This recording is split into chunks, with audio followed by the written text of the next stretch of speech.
We have two great guests today. In about 45 minutes, Nick Sortor will join us. Sotor from, he's an independent journalist, of course. He'll join us from Lahaina. He has been covering the devastation there and has some concerns. You can follow him at Nick Sortor, Sortor, Nick, and Sortor on X. And my first guest is Larry Elder. He has been called the Sage from South Central. He's a New York Times bestselling author. He's an award-winning documentarian, host of a national radio program. I've known Larry for a long time. He's a great guy, and I was telling him before we came on screen here that watching what the press put him through was just agonizing. That's the best word I can think of. It was disgusting. So we'll talk about that. He ran for governor and was put through the mill for it. You can follow Larry on X at Larry Elder, Elder is how the last name is spelled. So stay with us. Be right back. Larry Elder after this. Our laws as it pertains to substances are draconian and bizarre. The psychopaths start this way. He was an alcoholic because of social media and pornography, PTSD, love addiction, fentanyl and heroin. Ridiculous. I'm a doctor, for sake. Where the hell do you think I learned that? I'm just saying, you go to treatment before you kill people. I am a clinician. I observe things about these chemicals. Let's just deal with what's real. We used to get these calls on Loveline all the time. Educate adolescents and to prevent and to treat. If you have trouble you can't stop and you want to help stop it, I can help. I got a lot to say. I got a lot more to say.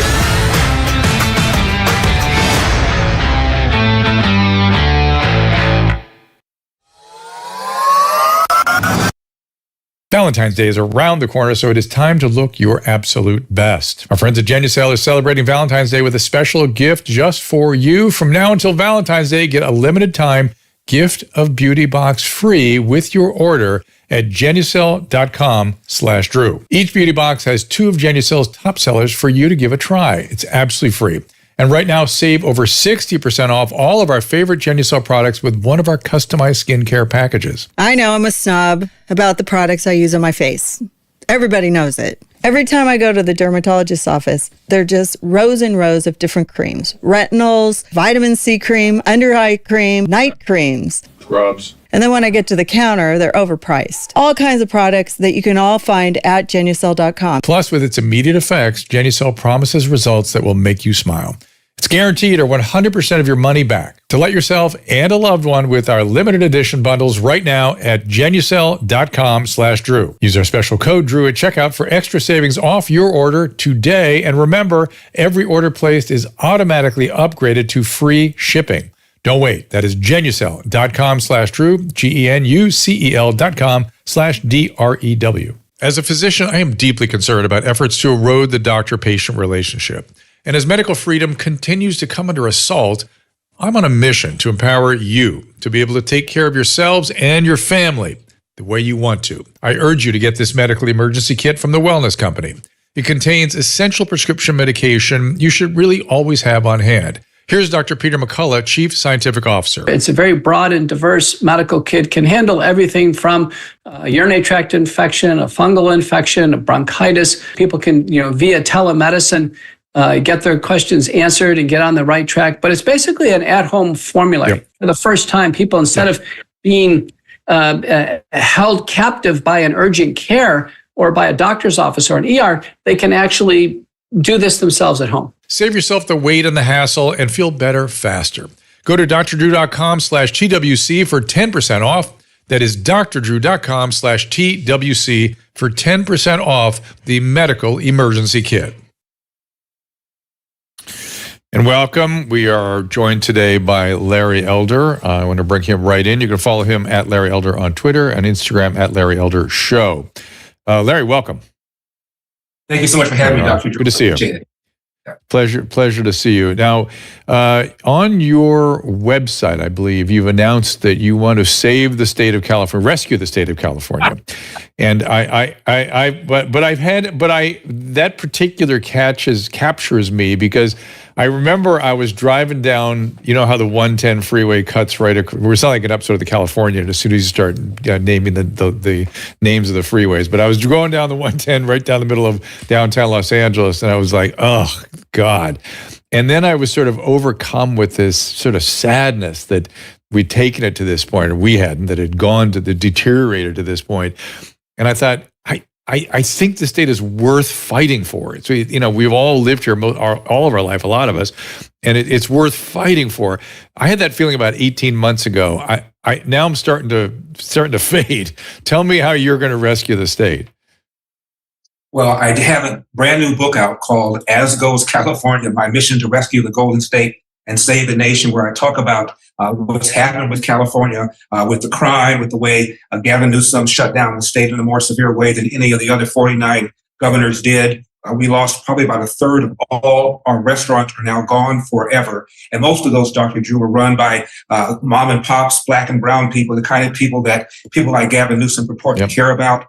Our test scores are near the bottom. 75% of black third graders can neither read nor write at grade level. The price of a home in California is twice that of the national average. That's why in the last 3 years, we've lost a net 1 million people leaving California. And the number one reason that they cite is that they cannot afford the price of a home. Our budget is a disaster. We have a huge unfunded pension liability, but it's a beautiful, beautiful state. I think it's probably the most beautiful state in the country, and it's worth saving. We've got way too many Democrats. Democrats have dominated both parts of our legislature.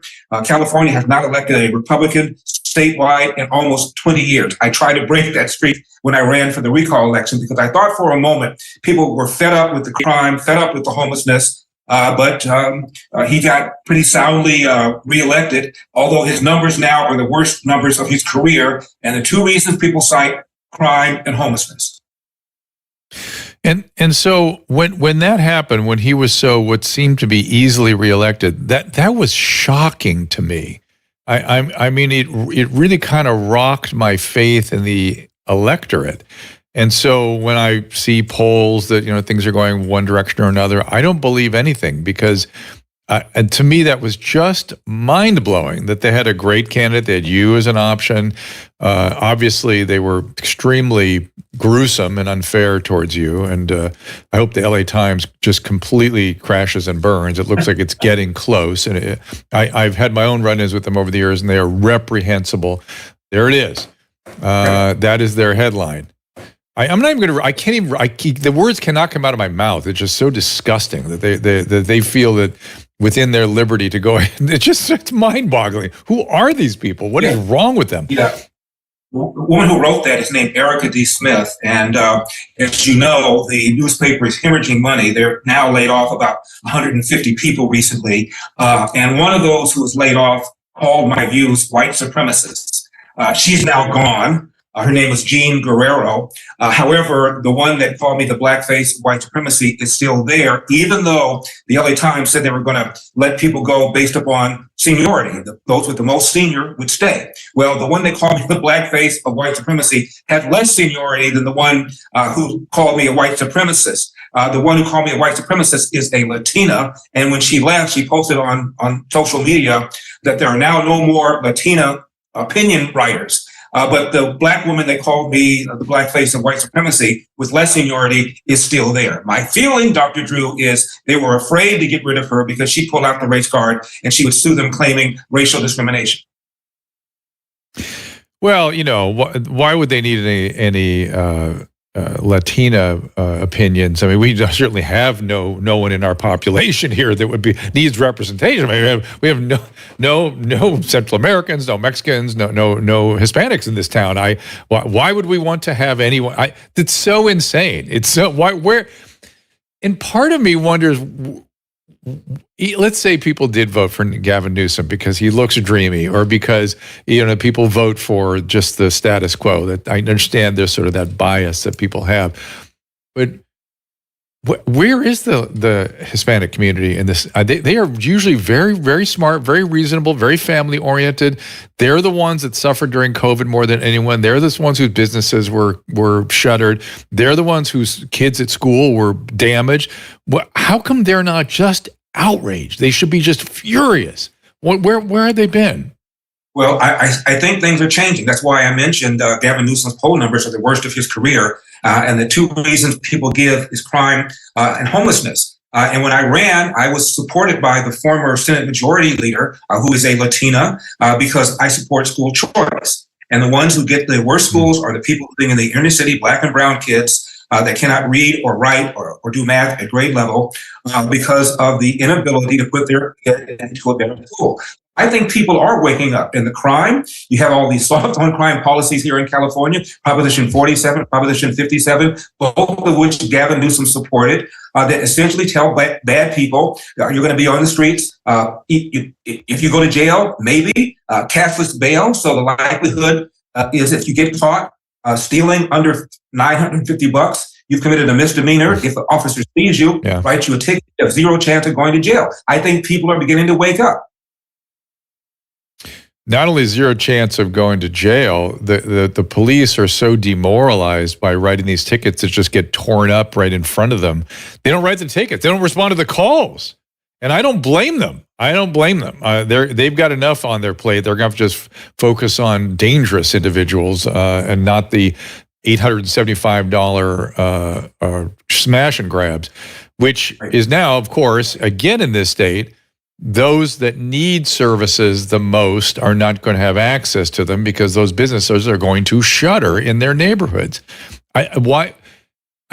It's just, this really is confusing to me, Larry, that the people of Oakland aren't furious, that the people of East Los Angeles aren't furious, and put their own candidates forward. Do something. But these people that are representing them now clearly are dangerously harmful to them. I can't speak on their behalf, but I'm just looking, I have eyes, and I look around what's happening. It looks just awful. Absolutely. I talk about this in my book. They just now shut down at Denny's in Oakland. They've shut down an In-N-Out Burger in Oakland, all because of crime and theft and the fear that their consumers might be hurt, the fear that their employees might be hurt. The people, again, that people on the left report to care about are the ones that are the most jeopardized by all these stupid soft on crime policies. And the cops are demoralized. In LA, we're down several hundred officers from full strength. And who wants to be a cop these days? If you're white, you join the department, you're going to be accused of pursuing systemic racism. If you're black, you're an Uncle Tom. If you're brown, you're a Tio Taco. So the police are retiring early. They're transferring to smaller departments that are with less drama, and they can't get any replacements. So you have response time being delayed because of that. You have serious crime not being pursued because of that. All of these are policies that were created by politicians that California voted for. LA Times endorsed all these people, and now it's coming back to bite them. And people, again, are leaving California for the first time in our state's 170-year history. And, I don't know if you heard the interview that Adam Carolla did with Newsom around the time, I guess he was running for governor the first time.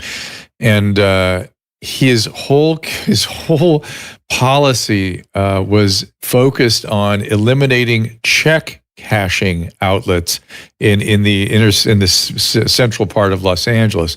And Adam kept going, check cashing? What? Why that's going to make things so much better in Los Angeles? And then Newsom kept going, yeah, well, black and brown people can't get bank accounts. And Adam said, wait a minute, there are no banks in down. Oh, there are banks, but they don't have access. Why? What's wrong? Why don't they have access? What's the problem? And he would not answer. He goes, do the Asians have the same problem? What's going on? What is this? And of course, he didn't answer. And it was just some empty platitude that felt like a good slogan, which is end check cashing stores, essentially. Yeah, it's just condescending, letting black people know that they're victims. And, oh, by the way, I am a white savior. I'll come in here and rescue you. Meanwhile, he signs a law that sets up a panel for reparations, even though California was never even a slave state. This is what this guy does. He's banning the sale of new gasoline-powered cars by 2035. And after he put out that statement, 2 days later, he put out an alert telling people who have EVs not to charge them during peak hours because it taxes our state's energy grid. Hello? That's the point that. How about the bill that he signed, Dr. Drew, that requires you, if you're a large toy store, to have a gender-neutral toy aisle so that your kid, if your kid not sure he's a girl or he's a he, has a safe place to buy a toy. This is the kind of stuff that Gavin Newsom and the Democrats in Sacramento have put down our throats. Well, listen, I would have no problem with any of that if they'd solved the really serious problems and the dangerous problems and the profound problems. Really, that's a stupid thing. But yeah, but if they want to, look, sort of gild the lily with that, fine. But we know we had triplets, two boys and a girl, didn't give them toys, and then set them loose in a toy shop when they were one and a half. Yeah. Paulina went straight for pink, and the boys went for trucks. It wasn't, and maybe some kids are gender neutral, but that's fine. But just let them pick. Well, again, I have no problem with having gender neutral. It's a waste of money. I think us wasting our time even thinking about his policies there is taking our attention off the very serious stuff that's going on here. Which, look, if you want to walk down the street 3 miles from here, you have a high risk of a machete attack. That's true. And it's a trick. So that's the city we live in, the environment we live in. And there are people that are chronically living amongst that. Yeah. During the campaign, Gavin Newsom was mugged by a homeless guy. He was attacked.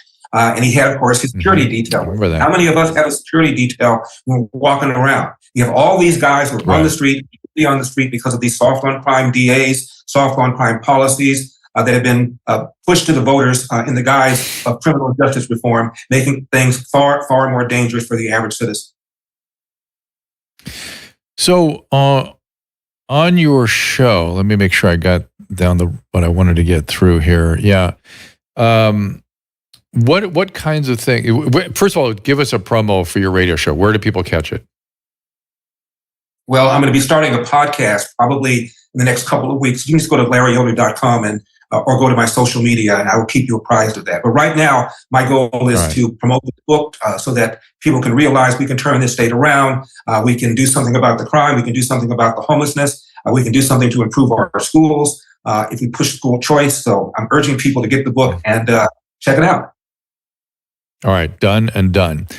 Now, I want to pull back to the sort of international situation, the stuff that caught my attention today. The farmer uprising in Europe is very interesting for multiple reasons. One is, this is sort of, I don't know if you can even answer this, but it's intriguing to me, first of all, that the farmers are asserting themselves. I would like to know if you think that those sorts of demonstrations actually have any benefit. I mean, it seems like the power is so centralized in Brussels, and they seem recalcitrant to any input from their population. But I'd be interested to know that. And then number two, this is a major uprising. Apparently, Macron is very concerned that it's going to unravel in some major way. And yet, you can't find it on mainstream media here. So my two questions are, how do we what's going on? Well, probably talk the rest of the hour about this, like what's going on with media, but how do we raise awareness about this thing, and why would they not be showing it? I mean, what's wrong with this is happening? It's a major international story. Why aren't they showing it? And then do we think that Brussels will listen to these people? The reason they're not showing it is because it goes against their position regarding climate change. What people are concerned about, these farmers are concerned about, are policies being pushed down their throats that they don't like. And people are beginning to rebel all over the country. And the media does not want you to see that. We've got a media that is so left-wing. I think only 3% of journalists self-described as conservative or somewhat conservative. 3%. And so they're all about abortion. They're all about climate change. They're all about getting rid of guns, the kinds of things that people are concerned about, everyday working people. But those are the kinds of stories we're not hearing about, because these elite people who write stories only care about those kinds of issues. So elites, that is a preoccupation. I mean, last time you and I talked, and we used to come on my HLN show a long time ago, and used to come on my KBC show a while ago. But I think like more in terms when we were doing CNN and HLN, which, by the way, I don't think we're welcome there anymore. Certain places you're just not allowed to go for some reason. I was there for 10 years, but you. CNN all the time. They had me on regularly. Yeah. I used to even go on MSNBC from time to time. Nobody calls anymore. Me too. Well, why don't you go on their shows? I said, you have to be invited. Otherwise, it's called stalking. Yeah. People don't understand this. No, people don't get it. That I used to do. I would do Laura Ingraham in the evening. I would do Chris Cuomo in the morning on CNN. I would do my own show in the afternoon, HLN. I'd do Don Lemon right before my show. We all moved around all the different. And if you had something to say that was interesting, you got up and you said it. But now, first of all, if you dare appear on any Fox show, you can't go anywhere else. You're not allowed, or they won't invite you. But the probability is, if you have anything like you and I were to go on CNN and talk about the farmer uprising, we would not be invited back. That's the state of affairs. But we could never get in there in the first place because we're having this conversation now. We dare to have this conversation now, or we dared to question lockdown, or you dared to run for governor. Boom, that's it, out. And that siloing is really concerning to me, though I feel like the internet, and particularly X, is sort of starting to expose people to more ideas and more stories and more things. Like, I don't think I would have seen the farmers' uprising were it not for X. And right. And you look a little further, and it's a major international story. So perhaps things are getting better. What do you think? I don't think they are getting any better. I mean, the last time I was on CNN, I was interviewed during the governor's recall race in 2021. Joe Johns was a reporter who came out and interviewed me and talked about my position on COVID. And I said, I'm not opposed to vaccines. I have been vaccinated. My doctor suggested it because I have high blood pressure. I have a rare blood disease, and I'm over 65 years old. However, I don't believe that young people need to be vaccinated. I don't believe that they're likely to get sick. They're not likely to get real sick. They're not likely to be hospitalized, and they're not likely to die. He played all that on CNN, and he said, but that's not true. According to the CDC, blah, blah, blah, blah, blah. Right, and of course, it's true. Right. And I tweeted to Mr. Johns, when am I going to get an apology? I've not heard back. Yeah. Keep at that. We're starting to see I think you might have posted something today about it was Jennifer Say. We're posting that the New York Times now is starting to talk about in detail how catastrophic school closures were and what a bad idea it was. And Jennifer said, how about an apology? You guys you demanded it. You demanded lockdown, demanded school closures. How about an apology? How about a mea culpa? We were wrong. It was a horrible idea. We should leave it to experts and shut up from now on. Absolutely. I have urged Elon Musk to buy the LA Times and hire reporters. So hopefully he'll get the message. But you're right. They push this down our throats. And the nerve to set up a reparations panel to deal with the so-called wealth gap. Well, what do you think is going to happen to the wealth gap when you shut people out of school here in LA for almost 2 years? It's going to translate into a earnings loss over the course of this person's lifetime. And then they're going to turn around and then whine about the so-called wealth gap, a wealth gap that you helped to make worse. Staying with the international scene a little bit again, elite is a word that when we were running around CNN and whatnot was a word I did not think about. It was not top of mind. Maybe it should have been, but I didn't think about it. And globalism or globalists was not a term I was probably not even familiar with. Are we having any traction in eroding some of that, or at least a raising awareness amongst people at how pernicious this movement is? I think so. I mean, people are now beginning to mock the World Economic Forum that they have, where all these people get in their private jets and fly there and then whine about greenhouse gases. So I think a lot of people now are beginning to push back on that. That's what the farmers' uprising has been about in Europe. I think people are pushing back. That's why Donald Trump is so popular. He really is a populist. He is a billionaire, but he's a populist who's resonated with regular working people because people are tired of being pushed around, told what to do, told what to buy, told what they can't buy, and getting canceled. I'm getting very confused by the term populism. And I'm curious, and specifically, what you mean when you use that word, because so often when I hear it brought up, I just think to myself, we used to just call that a majority. we used to just call that enthusiastic supporters. What did you mean by populist, and why do people use it obviously as a pejorative? But what are they trying to communicate when they use that term?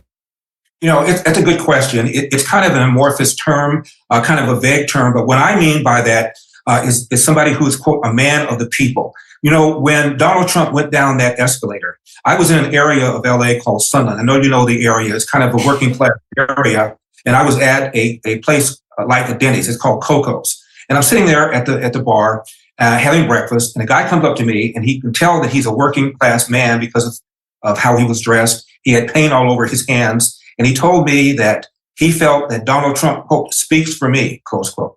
I was there for about 45 minutes, and about 10 other people came up to me and said pretty much the same thing. Finally, somebody who's speaking for us. So when I say populist, I mean somebody who's resonated with the working class people, not people that went to graduate school, not people that went to Harvard, not the Claudine Gays, but regular working people, many people who work with their hands. That's what I mean by calling Donald Trump a populist. He's resonated with those kinds of people. Right. So the opposite of representing elites, representing everybody other than the elites. And do you remember that Michael Moore video? It surfaced again about a month ago, where he was describing sort of systematically some of the things that Trump's had done in terms of standing up for employees and things like that, and sort of making the case that he had heard from the average person, and how he could understand how people could relate to that. Do you remember that? That video came around again, and people thought it was new. It was at least 5 years old.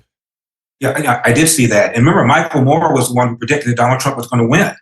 He said Donald Trump has been able to resonate with regular people. And come November in 2016, he said it's going to be the biggest FU that people have ever seen, because Donald Trump basically saying FU to the system, FU to regular politics, FU to the media. He's popularized the expression fake news. That's why they despise him so much. The media has been taken on by Donald Trump and has caused us to have far less respect for the media than before he arrived on the scene. And they can't stand him because of that. But I would argue that he merely shined a light on something that was so, or he sort of made them so crazed that they became even more fake than they normally do.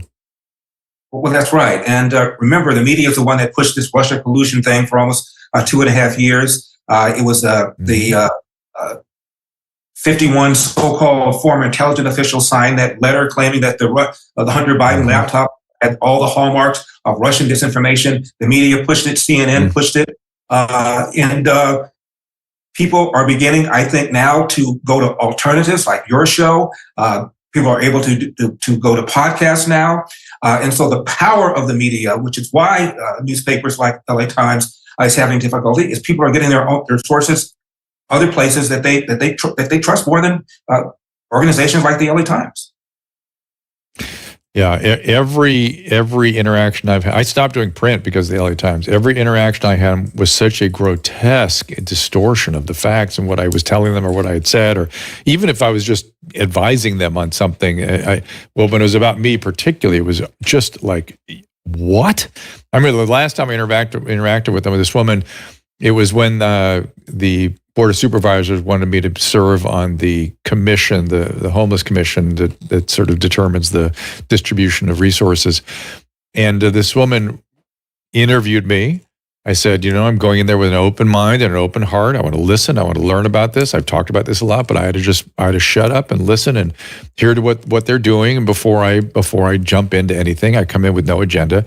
And she, instead of reporting what I said, reported what a bunch of activists said, that I want to put homeless in prison and in jail, and I don't know what the hell they were talking about. And she quoted that as though it was my position. And then, at last check, he was a physician with a license in the state of California. I said, I've been a professor and assistant and clinical professor in 2 different departments. I'm a fellow at the American College of Physicians. Why didn't you ask me about my training? Ask me about my credentials. if you're going to pretend that that was a check of my credentials. What's wrong with you? I called her back and I said, what is this? Disgusting. You should be ashamed of yourself. They can't even report something complicated and meaningful. They can't even check who the people are they're speaking to. They just spew something. It's beyond disgusting. It's Gelman. It's how I learned about Gelman amnesia, which is, there we are.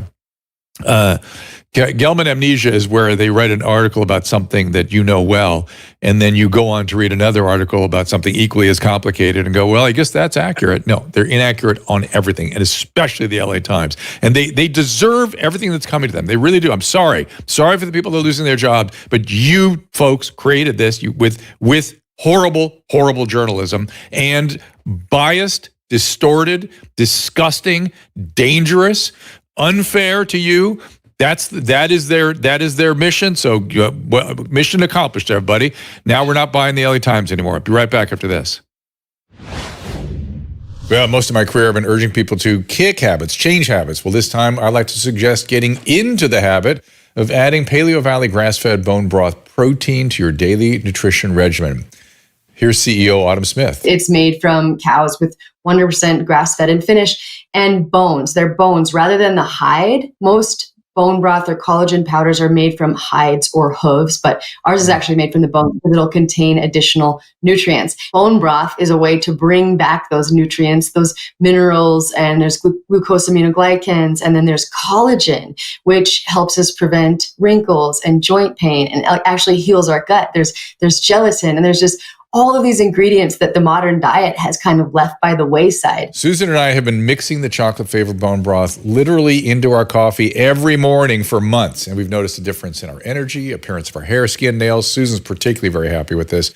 The bioavailable protein also helps us feel satiated. That's the part I'm happy with. Paleo Valley bone broth also comes in vanilla and pure, unflavored, and can easily be added to your coffee, smoothies, yogurt. Go to drdrew.com/paleo, P-A-L-E-O, for 15% off your first order. Again, that is drdrew.com/paleo. Are you one of the millions of American women and men dealing with premature hair thinning and hair loss? Or maybe you're scared about inheriting that thinning look because it runs in your family? Start 2024 with a real solution that delivers results without the harsh side effects or unwanted chemicals and no need for prescription. Provia uses a safe natural ingredient, Procapil, to effectively target the three main causes of premature hair thinning and hair loss. By supporting healthy scalp circulation, the delivery of nourishing nutrients, and healthy hair follicle anchoring to your scalp, Provia guarantees more hair on your head than in the shower or on your comb. Right now, new customers save over 50% plus free shipping. Every introductory package includes a full 60-day supply of Provia serum for daily use, plus the Provia Super Concentrate for faster, more noticeable results. Don't wait. Order now to save an extra 10% and get free shipping at proviahair.com/Drew. That's PROVIAHAIR, proviahair.com/DREW. We all know the value of a good night's sleep. We feel better, look better, have more energy to spare, but you could be missing out on all of those benefits if you're sleeping on sheets that are too hot or too cold or just plain uncomfortable. I have the solution. Cozy Earth bedding. Cozy Earth is the softest and most comfortable sheets, blankets, loungewear, and more. They use premium viscose from highly sustainable bamboo, and we sleep in them regularly. I wear their t-shirts. Susan wears their pajamas. Cozy Earth bedding comes with a 100-night sleep trial, which means you have up to 100 nights to sleep on them, wash them, try them out. If you're not in love, just return them within 100 days for a full refund. Susan and I love them. In fact, we have Cozy Earth sheets on our bed right now, and they made a huge difference in our sleep. If you've never tried Cozy Earth, we have some awesome news. You can save up to 35% off Cozy Earth right now. But hurry, this offer will not last. Go to CozyEarth.com, enter my promo code DREW at checkout for up to 35% off on your first order. That is CozyEarth.com, promo code DREW, COZYEARTH, CozyEarth.com, code DREW.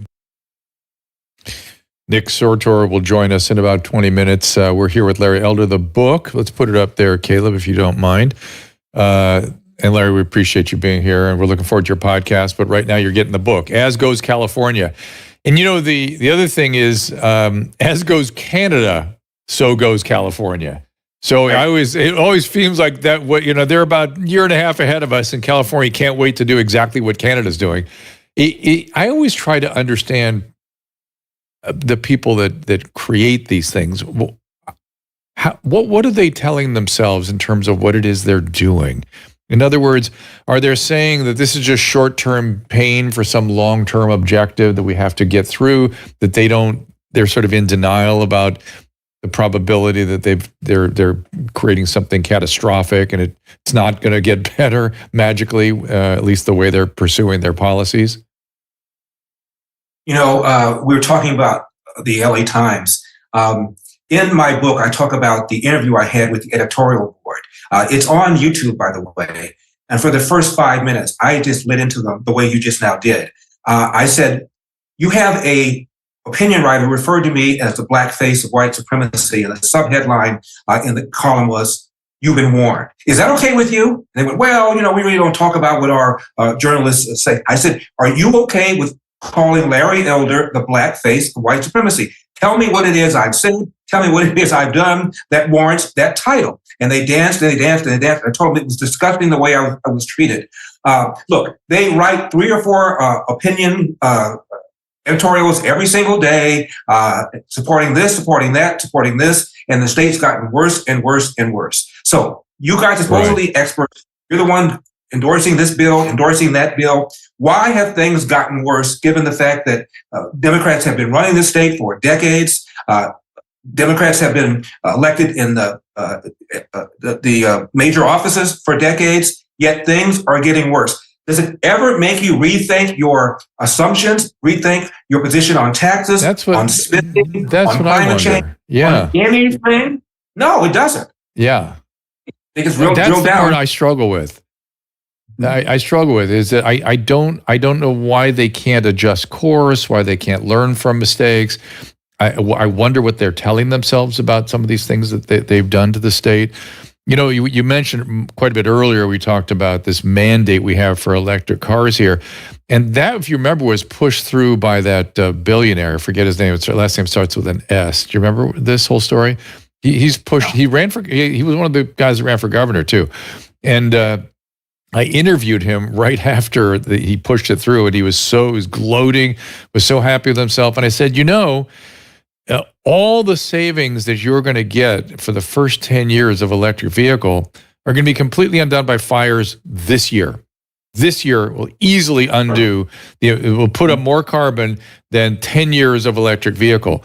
Why not spend that money doing forestry management? Why don't we focus on ways to reduce the risk of fire or the extent of fires if in fact your goal is reduce CO2? Or why aren't you focused on CO2 scrubbing and other and nuclear energy? Why aren't we doing a whole range of things? Why are you so focused on this one thing that frankly may end up burning more fossil fuel or God knows what in order to create the electricity? And how are they even going to come up with enough electricity to be able to meet the demands of that many vehicles? It's nonsensical. That's the part I struggle with a lot. Well, Dr. Drew, how dare you use logic and reason? When my race was over, I go to a restaurant in LA, the west side of LA, and I get there about 15 minutes before my buddy gets there. So a table next to me, 2 ladies are sitting there, and I think they feel sorry for me. So they start talking to me. And about 20 minutes into the conversation, one of them says, wait a minute, you're that guy that ran for governor. You're that Larry Elder. Guess who we voted for? So you didn't vote for me? And she said, how do you know that? I said, let's see. You said you're both Jewish. You're 85 years old. One of them said she was a human rights activist. I said, you didn't vote for me. You voted for Gavin Newsom. And they said, you're right. We did vote for Gavin Newsom. I said, how do you feel about the crime? And they both had friends who had been mugged. How do you feel about the quality of our schools? They both admitted they would never put their kid in an LAUSD school. How do you feel about the way Gavin Newsom shut down the state? They both had friends who lost their businesses. How do you feel about the fact that people are leaving California for the very first time? They had good friends who left California for Texas, for Florida, for other places. I said, so here we are completing each other's sentences, but you didn't vote for me. I said, have you ever had a conversation with a conservative Republican before? And they said, no. I said, never. They said, no. And one of them said, what are you drinking? I said, double vodka, splash of cranberry, splash of orange juice. He said, what are you eating? I said, well, I was going to have a steak, but now I'm going to upgrade it to lobster if you're going to pay for it. So they paid for my drinks, they paid for my They had never spoken to a conservative Republican before. I also write about this, Dr. I had some back issues, which is why I take something like Relief Factor. And a buddy of mine had a therapist he said could probably help me. So I go to this place. I'm assuming it's going to be an office building, and it's a residential street, and it's a house. I knock on the door. It opens up. A big plume of marijuana hits me in the face. Not that I would know what that smells like.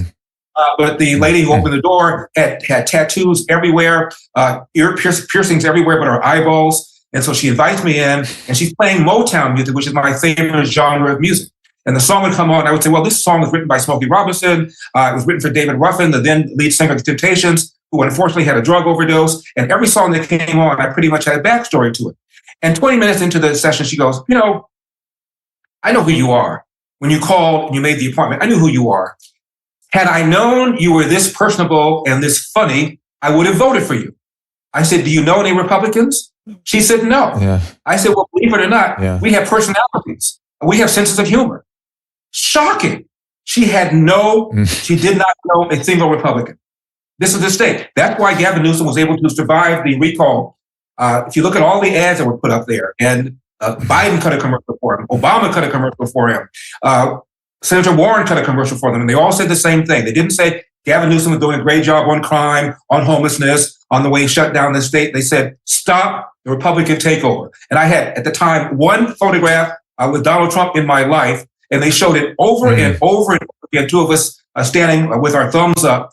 Even though he had not endorsed me, he reached out, but I said, I want to make this California-centric because they're going to turn this into a referendum on Republicans, which is exactly what they did anyway. Nobody said Gavin Newsom is doing a great job. They just said, stop the Republican takeover. And for people who were at that table I mentioned in the restaurant, and that lady that was the massage therapist, it works because they have been told Republicans are bad. No matter how bad things are, Republican will make things worse. That's how people in California have been indoctrinated. I think that's true. Full disclosure, I'm an independent, so I talk to people on all sides, and it really disturbs me when one component of the electorate is considered lesser than or vilified or bad, and all goodness is imbued in one particular area or one particular group. That is pathological. That is in the hysteria zone, right? It's in mass formation zone. And I've spent some time thinking about how, and I don't have good answers for this, but Trump seems to induce, and again, like I said, I'm not endorsing anybody, but he seems to induce an hysteria in people. And if somebody supports him, if you support him, you are part of the source of that hysteria, and that hysteria is experienced as all bad. Everything about this person is bad, so anyone associated with that person is bad. If that's how people in this country are led to think, however they've been led there, what do you do to fight that? Because I just don't like whenever there's a bad, just maybe it's study history, everybody, because I've said this over and again, when certain parts of the population are put aside as sinful or dirty or infectious, or you name the negative sort of gloss, things go bad. It's a bad thing to do with a capital B. But how do they fight it? How do Republicans fight that? The answer is to encourage people to think for themselves. I have a very, very close friend I've known almost 40 years. He was best man at my wedding when I was married years ago, and he has a son with special needs. He is convinced that Donald Trump mocked a disabled reporter. You know that story. Donald Trump was asked about that people were cheering the fall of the Twin Towers, and Donald Trump said, "Yeah, there was people were cheering." And because Donald Trump opens his mouth, they fact check him, and they couldn't find any story to corroborate that. Well, he found a story from a writer, I believe, with the New York Times. His name is Serge Kowalewski, who's got a disability. He doesn't shake like this. And so Donald Trump at a rally was talking about how the reporter retreated from the story when people asked him about the story. And there's a website called Catholics for Trump, where Trump is using that mocking gesture to mock himself, to mock an able-bodied general. He uses that gesture. He was not mocking that reporter. In fact, the reporter never even said that he mocked him. So I sent my friend a 3-page letter. And by the way, how brilliant is my friend? Perfect score on his SAT, perfect score on his LSAT. The man is. I sent him a 3-page letter and a link to that website, Catholics for Trump, showing that Trump uses that gesture to mock a lot of people. And it didn't matter. And I learned something, had an epiphany. Once you hate Donald Trump, it doesn't matter, no matter what, you're not going to unhate him. The same thing about that story that he actually said there were good Nazis and bad Nazis on both sides regarding Charlottesville. He did not. He was talking about there are good and bad people on both sides of the issue of whether there should be a Confederate monument in the public square. And even Jake Tapper, 2 years after the fact, said that's what Donald Trump was talking about. Biden goes on CNN 2 days after Tapper says this, not on Tapper's show, and repeats the lie that Donald Trump said there were good Nazis and bad Nazis on both sides. And nobody at CNN corrected Biden when he said it. He still says it. And it's pathological, as you said earlier. If Donald Trump is this evil a person, you don't need to make stuff up. There should be plenty of material there, but they make things up. The Russian thing was made up. The laptop letter was made up. He did not say there are good Nazis and bad Nazis on both sides. He never said that. They made it up, and it's still going. I mean, it's almost pathological. That's why people call it Trump derangement syndrome. It is a derangement syndrome, and it feels like the source of the hysteria that then broke out around COVID. They were already rolling in at least the press was already rolling into they were already hysterical over his presidency. And then when the virus came, it became an explosive hysteria that went worldwide. I'm so shocked that, back to making things up, 6-foot distancing was made up out of whole cloth from no science. In a back room. Actually, 10 feet is what they agreed on. And some political operative said, we can't get them to agree on that. Just pick 6. Let it be 6. It really needed to be 30 to 60 if it was going to do anything. There was nothing about an aerosolized virus that it's justified 6 feet. It was a 0. And yet the whole world did it. What is it about this guy? And you were talking. Go ahead. Yeah. You were talking about masks. I'm talking about. You were talking about masks earlier. Alameda County reinstituted the mask mandates after they went away. But the 2 counties on either side, adjacent counties, did not do so. And demographically, they're almost identical. It gave us a perfect laboratory to find out whether or not the masks worked. And it turned out the infection rates were no different in Alameda versus the adjacent counties. And honestly, when Gavin Newsom basically shut down the state, I really thought that most people were going to say, screw you. I was in media, so I was exempted. So I get my card to go to work that Monday when the shutdown went into effect. And I thought maybe there would be 25% fewer people on the road. There was nobody. It was like a Twilight Zone. Yeah. I was shocked. Yeah. So many people complied. I was shocked. I remain shocked. Yeah. Yeah, I was part of the complaint. There's many things I've been apologizing for systematically of mistakes I've made, and one of them, I'm not sure it was a mistake. I was against it, but when he announced it, I thought, oh my God, all right. Well, he's trying to prepare for the worst case scenario. He is the leader of the state. I'm going to be a good citizen. I'm going to comply with this thing, and I did, never imagining it would go for 2 years. Believe me, I started speaking up after a while. But listen, fool me once. I hope we don't do it again next time. There's a lot that has been revealed. A lot has been revealed by COVID.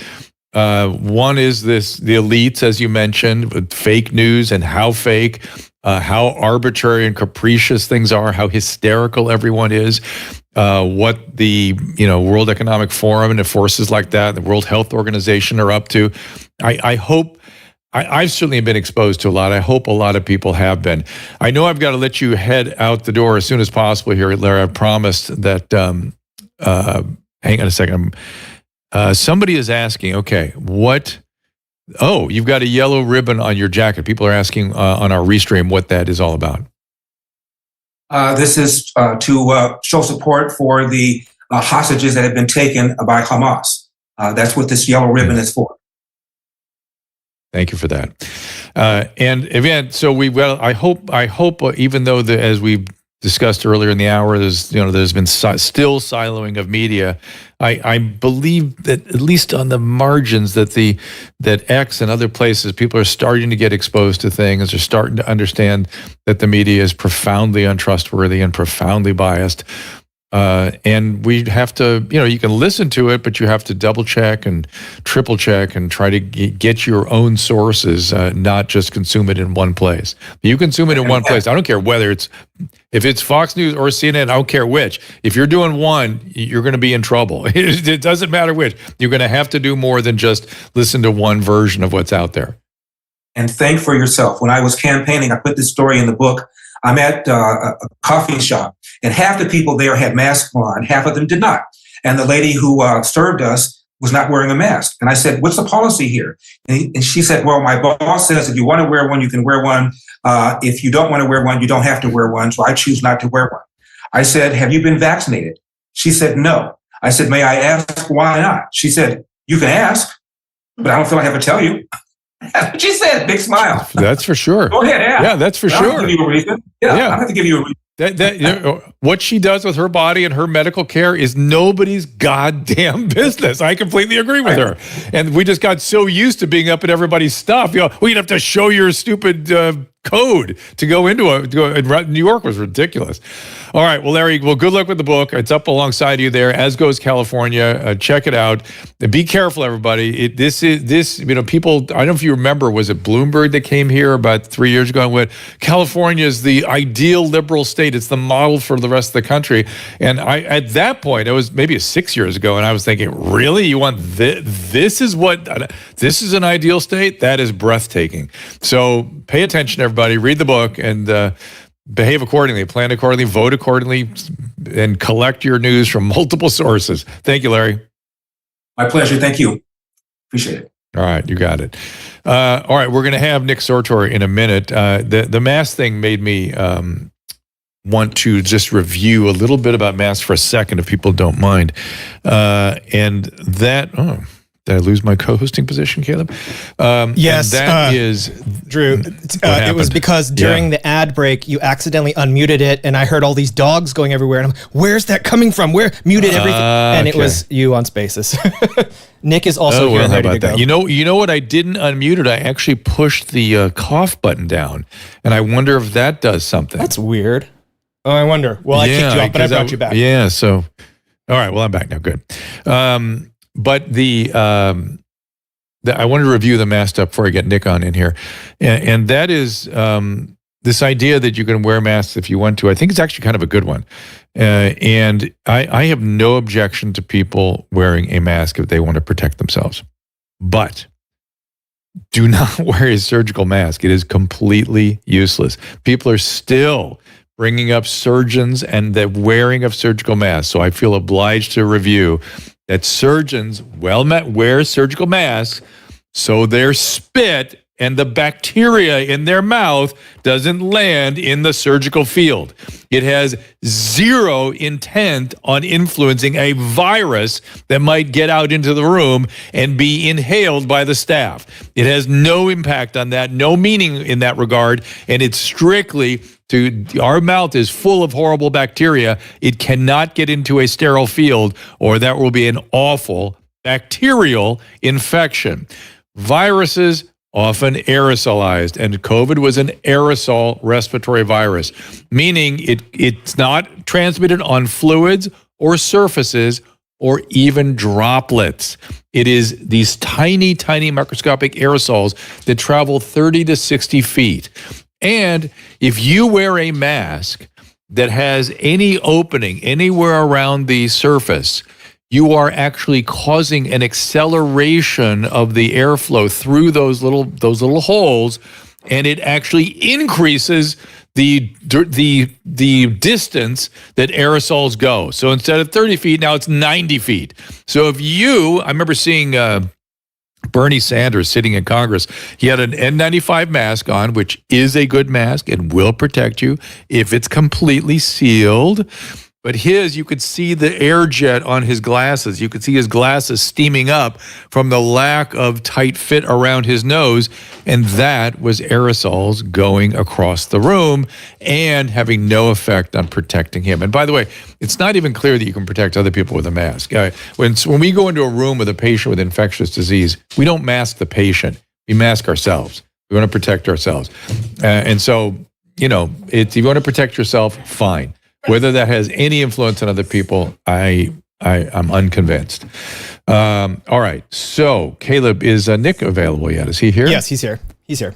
All right. Nick Sortor, he is let me get you some of his particular. I'm sorry, I was sort of vamping there. I didn't realize you were standing by. Nick is in Lahaina, Maui. What do you see on there, Nick?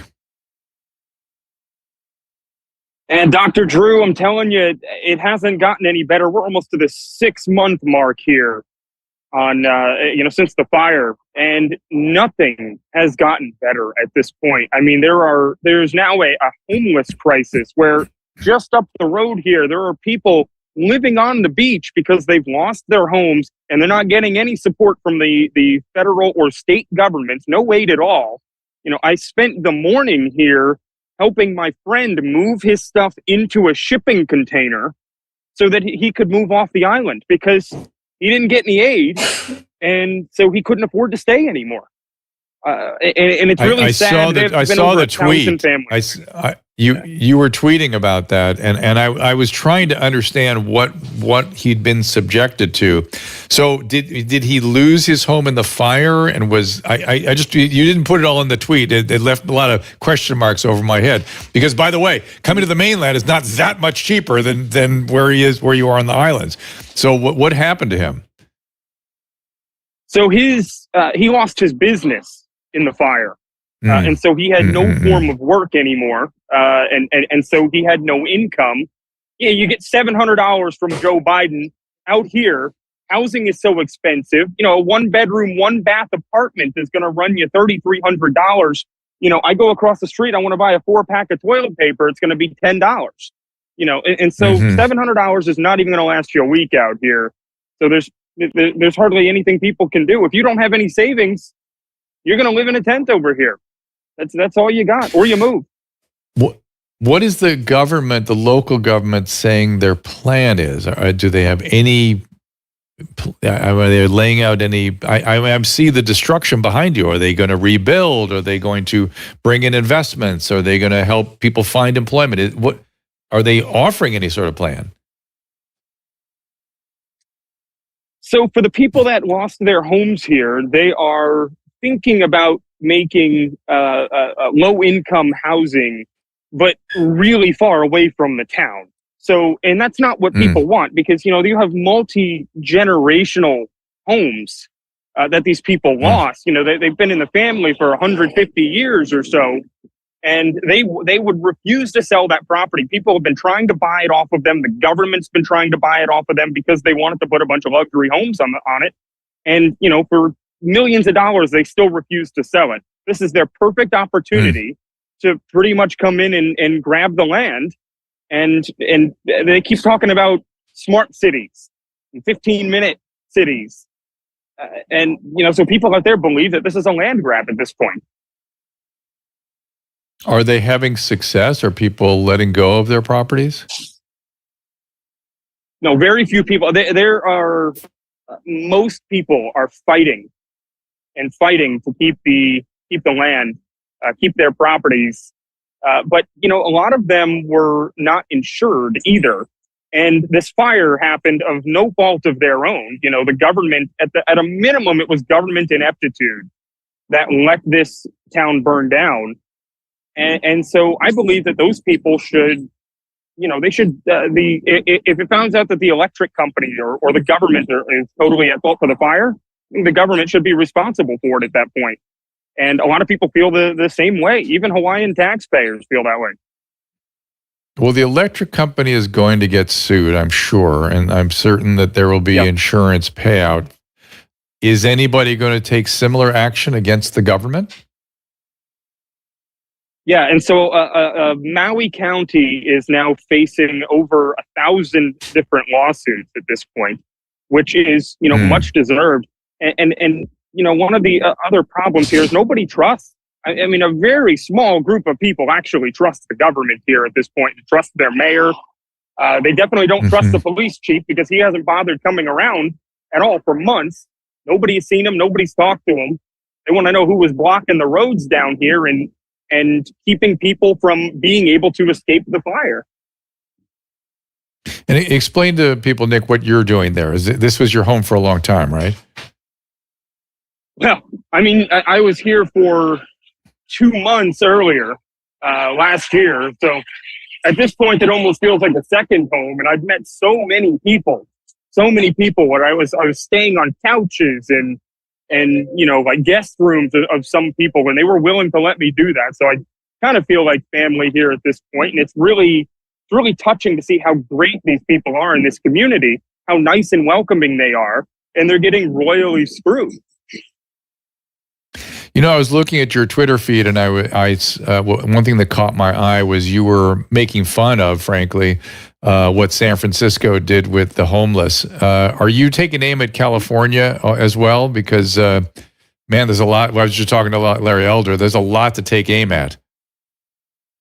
Yeah, and I've heard a lot about, I was meeting with, luckily, the tourism industry is coming back up very lightly. So just for the audience, definitely come out here and support the island. They do need the tourism. 90% of the economy out here is tourism. So there's not really much of a choice for these people. They need the money. But the reason I say that is because I met people here that were victims of the Paradise Fire in California that burned down a lot of that town as well. And they said they really feel for these people because they didn't get a lot of help either. Oh, yeah. And then there was all kinds of blame when the reality was it was forestry management of the state that and the electric company that led to that thing. But let's get a little deeper into the weeds on tourism and do a little promotion for the island. So Lahaina is sort of near Kaanapali. Are those Kaanapali hotels open? So a lot of them are. The locally owned hotels are the ones that are being the most helpful for fire victims. They have completely shut down those, and they're housing these victims free of charge at this point. And so all the rooms are full, which I think is amazing. But there are still areas because so there is a catch-22 here, right? Because you have a lot of these residents that are trying to keep their jobs at the hotels and the resorts down there in Kaanapali, the restaurants and such. So there has to be some sort of tourism there, and that exacerbates the housing prices. I mean, that's a disaster in and of itself at this point. Well, that's why I want to do a little promo. Like, so could people stay if they stayed at Wailea, or if they stayed at what's the one on the other end of the island, the something Bay? Kihei? No, the other end. Kaanapali. Kaanapali. I'm sorry. Wailea. Wailea is on either side of Kaanapali. Is Kahului. So Kahului and Wailea. And if you stay in those are pretty far from Lahaina. If you stay in those places, let's say I want to go take a vacation in Hawaii, I go to one of those resorts. Is that supporting Lahaina? Does that translate into tourism dollars that these people see? Yeah, absolutely, because there are a lot of them that a lot of people are being housed up there as well, that were from Lahaina, that were victims down here, because there isn't as much tourism, obviously, in this area right now. So a lot of them have to end up staying up in but why not? Why aren't we promoting, though? We should be promoting those resorts. It's not like the entire island burned off. Lahaina burned. Right. And people should be coming to those resorts, it seems to me, and in support. I mean, they're the same resorts. They're still what they've always been, and they've always been very, very popular, and people should go to these resorts and support the island. Yep. I don't understand why they're having any trouble attracting people all of a sudden. That doesn't make sense to me. Well, because originally what they did, and they had a bunch of celebrities come out and say, "Don't come to Maui. Don't come to Maui. We can't. We can't handle it right now. We don't." And I mean, it was the stupidest thing, especially when how much this place relies on tourism. There was already one disaster here. You don't need to create an economic disaster across the entire island. Right. Well, that's why I'm really pushing. It's Craig said that they were having a hard time booking. Kapalua is what I'm thinking of. So Kapalua and then Wailea, these are huge resorts. Kaanapali, it sounds like, is pretty busy with residents. But on either side, these huge resorts, people should be going. And the people that live in Lahaina and around that area worked at the restaurants and the hotels. Right. And it really is almost like people should... I don't know. I don't know why not. It's funny. I felt the same feeling of confusion when we were in the middle of COVID. I'm like, why aren't we teaching people how to deal with this illness instead of hiding from it? Well, I feel the same thing with Maui. Why aren't we telling people to go visit, spend their money there? Drew, there's Caleb, are you trying to jump in? Yeah, just really quick. So it's like, look at posts like this, because I see posts like this all the time on Twitter from people who say that they're native from Hawaii, but they're calling everyone who comes to visit Hawaii for tourism or for vacations as they're calling them occupiers, and they're calling them they're basically trying to discourage people going there. There's a whole list of it right after the fires, and there were a lot of people on social media who were from Hawaii that had to fight back and say, no, this is the time when we need people here the most. We need to rebuild our whole, rebuild everything here. Oh, I see. So it's fighting conflicting ones. So Nick, I see what that is. Nick, this to me looks like a Hawaii separatist group that wants to take back the island. Do you see this? Is that a significant force on the island right now? Well, you can also, if you can put that tweet back up, because I'm going to reference something on that. It says changing of tourism from foreign private capitalist ownership to socialized democratic Hawaiian ownership, as Cuba has. So this is not a very popular opinion out there. I mean, this person is a literal socialist. So yeah, let's turn this into a Cuba. Tell that Cuba. to the Four Seasons. No, go to Cuba. By the way, go to Cuba and see how it turned. I urge her to go to Cuba and see what's going on there at the hotels. I urge you in the strongest terms. It's pretty bad. But it's not going to turn out the way you like. This has been tried too many times, guys. So study your history, everybody. Go visit these places. Yep. But in any event, But what I'm asking you, Nick, is that a significant movement on the island right now, or is that just an outlier? No, that's an outlier. Okay, that's an absolute outlier. Even the people that were saying that in the beginning have now changed their mind because they know. They ended up losing their jobs or something, It does honestly seem like a lot of the people that are trying to discourage everyone from going to Hawaii and calling anyone who visits there a bunch of colonizers are people who aren't actually from Hawaii. They're just jumping on board and trying to it's that same white savior narrative that Larry Elder was talking about earlier. It's not the native people that are there. I visited Hawaii and it was amazing. I did not get the feeling that I was unwelcome there at all. I felt like a lot of people that live there rely on the tourist dollars, and they need people to return. They don't want to see everyone thinking the whole place is burned down. Not just U.S. dollars. It should be coming from the Pacific Rim, all over the place. They need to. And discouraging people is hurting them. All right. So we've done our public service announcement. Nick, anything else before I let you go here? Yeah, it's interesting, you being a doctor, and I'll let you know. So apparently what they're saying is all of this stuff that you see behind me is toxic. Mm-hmm. And so what they decided they're going to do is they're going to dump it right above the town, which sees some of the highest amount of rain in, pretty much the entire United States. And so all of it just drains right down back into the town. And they're saying that it's going to be temporary or whatever. You got to find out if that is if that is something that is transmissible in liquid form. Usually, that kind of construction toxic materials are airborne. And so you shouldn't be standing there much longer, in fact. So you things like asbestos and whatnot. So you're going to have to investigate a little further whether it's something that can actually contaminate water tables or be transmitted in liquid form. It may be stuff that's more of a dust-oriented toxicity. Okay? Yeah, so we'll find out. All right. Again, I'm going to let you, Anna, I want you to get out of there right now because I want you breathing this up. If you remember with 9/11, that happened, right? There was a lot of asbestos in the towers or other chemicals that, they end up with a whole syndrome from that. Susan, you have something? Well, I